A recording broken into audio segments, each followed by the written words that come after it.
تو حسن میں کمال تھی، کیونکہ میں نے اپنی تجلی سے تجھے ملبوس کیا تھا، مگر تو فحشا ہو گئی۔ آج کی پہلی تلاوت حزقیال نبی کی کتاب 16ویں باب کی 1 سے 15 اور 60 سے 63 آیت۔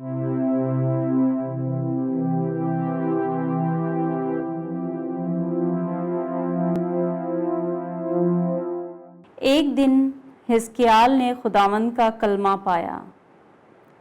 اس نے کہا کہ اے ابن بشر، یروشلم کو اس کے مکروہ کاموں سے آگاہ کر دے اور کہہ دے کہ مالک خداوند یروشلم سے یوں کہتا ہے، تیری ولادت اور پیدائش ملک کنعان کی ہے، تیرا باپ اموری تھا اور تیری ماں ہتی تھی، اور تیری پیدائش کا حال یوں ہے کہ جس دن تو پیدا ہوئی تیری ناف کاٹی نہ گئی، اور نہ صفائی کے لیے تو پانی ہی سے نہلائی گئی، اور نہ تجھ پر نمک ملا گیا، اور نہ تو کپڑوں میں لپیٹی گئی، کسی کی آنکھ نے تجھ پر رحم نہ کیا، ان میں سے کوئی بھی کام تیرے لیے کرے اور تجھ پر شفقت دکھائے، بلکہ اپنی پیدائش کے دن ہی تو باہر میدان میں پھینکی گئی، اس لیے کہ تجھ سے نفرت تھی۔ تب میں تیرے پاس سے گزرا اور میں نے تجھ کو تیرے ہی خون میں لوٹتی دیکھا، تو میں نے جب تو اپنے خون سے آلودہ تھی تجھ سے کہا کہ زندہ رہ اور میدان کے پودوں کی طرح بڑھ، اور تو بڑھ گئی اور بڑی ہوئی اور کمال و جمال تک پہنچی، تیری چھاتیاں ابھری اور تیرے بال لمبے ہوئے، پر تو ننگی اور برہنہ تھی۔ پس جب میں تیرے پاس سے گزرا تو میں نے تجھ پر نظر کی، اور دیکھ تیری عمر عشق کی عمر تھی، اس لیے میں نے اپنا دامن تجھ پر پھیلایا اور تیری برہنگی کو چھپایا، اور میں نے تجھ سے قسم کھائی اور عہد باندھا۔ مالک خداوند کا فرمان ہے، اور تو میری ہو گئی، پھر میں نے تجھ کو پانی سے غسل دیا اور تیرے خون سے تجھ کو صاف کیا اور تجھ پر تیل ملا، اور میں نے تجھ کو نقشدار لباس سے ملبس کیا اور تخس کی کھال کی جوتی تجھے پہنائی، اور عمدہ کتان سے تیرا کمر بند باندھا، اور تجھ کو ریشمی پوشاک اوڑھائی، اور میں نے تجھے زیوروں سے سنوارا اور تیرے ہاتھوں میں کڑے اور تیری گردن میں توق ڈالا، اور میں نے تیری ناک میں نتھ اور تیرے کانوں میں بالیاں پہنائیں، اور خوبصورت تاج تیرے سر پر رکھا، یوں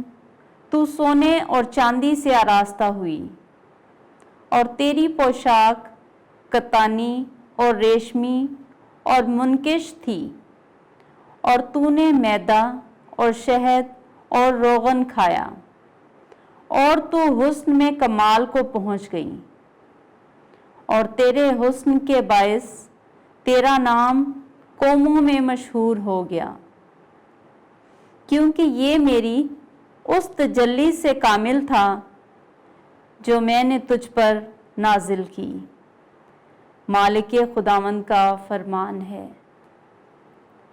لیکن تو نے اپنے جمال پر بھروسہ کیا اور اپنی شہرت کے سبب زنا کیا، اور ہر ایک گزرنے والے پر تو نے اپنی بدکاریاں انڈھیلی، اور تو اسی کی ہو گئی۔ تاہم میں اپنے اس عہد کو جو میں نے تیرے چھٹپن کے ایام میں تیرے ساتھ باندھا تھا یاد کروں گا، اور میں تیرے ساتھ دائمی عہد قائم کروں گا، تاکہ تو یاد کرے اور شرمندہ ہو اور اپنی خجالت کے سبب سے پھر کبھی اپنا منہ نہ کھولے۔ جس وقت میں سب کچھ جو تو نے کیا ہے معاف کر دوں گا، مالک خداوند کا فرمان ہے۔ پاک کلام کے پڑھے اور سنے جانے پر خدا کی برکت ہو، خدا کا شکر ہو۔ جماعتی جواب: اے خداوند، تیرا غصہ اتر گیا ہے، تو مجھے تسلی دے۔ یقیناً خداوند میرا مخلص ہے، میں اطمینان سے ہوں اور نہیں ڈروں گا۔ خداوند ہی میری قوت اور توانائی ہے، اور وہی میرا مخلص ہے۔ جماعتی جواب: اے خداوند، تیرا غصہ اتر گیا ہے، تو مجھے تسلی دے۔ تم خوش ہو کر نجات کے چشموں سے پانی بھرو گے۔ خداوند کا شکر کرو، اس کے نام کو پکارو، قوموں میں اس کے کاموں کو مشہور کرو۔ جماعتی جواب: اے خداوند، تیرا غصہ اتر گیا ہے، تو مجھے تسلی دے۔ بشارت دو کہ اس کا نام اعلیٰ ہے۔ خداوند کی مدح خوانی کرو، کیونکہ اس نے عظیم کام کیے ہیں۔ تمام زمین پر اس بات کی خبر ہو، اے صہیون کے باشندوں، خوشی سے للکارو، کیونکہ تیرے درمیان اسرائیل کا قدوس عظیم ہے۔ جماعتی جواب: اے خداوند، تیرا غصہ اتر گیا ہے، تو مجھے تسلی دے۔